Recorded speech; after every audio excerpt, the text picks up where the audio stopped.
আমার নাম কমলেশ মণ্ডল। আমার বয়স 35। যাদবপুরে থাকি। আমি মেকানিক্যাল ইঞ্জিনিয়ার, পরে আমি টিচিং প্রফেশনে এসেছি। অ্যাকচুয়ালি আমার এই যে কন্ডিশন ছোটোবেলা থেকেই ছিল।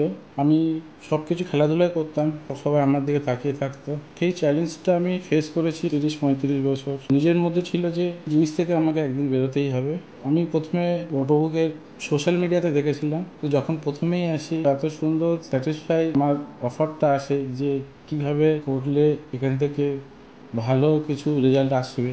1 মাসের মধ্যে আমি এই জিনিসটা ইমপ্রুভ হয়ে গেছে।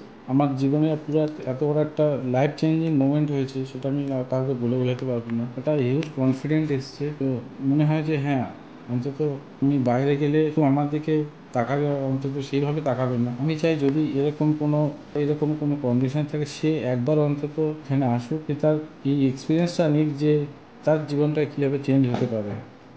হ্যাঁ, প্রথম দিন আমি যখন এখানে আসি আমার এক্সপিরিয়েন্স খুবই ভালো ছিল।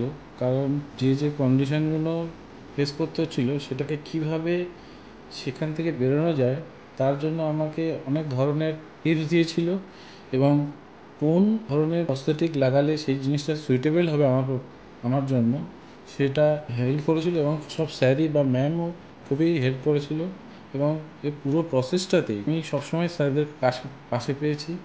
যখনই ফোন করেছি এবং তার রেসপন্সও পেয়েছি, তখন আমাকে এই দিক থেকে নিরাশ হতে হয়নি যে আমি যেটা চেয়েছি সেই জিনিসটার জন্য আমাকে ওয়েট করতে হয়েছে।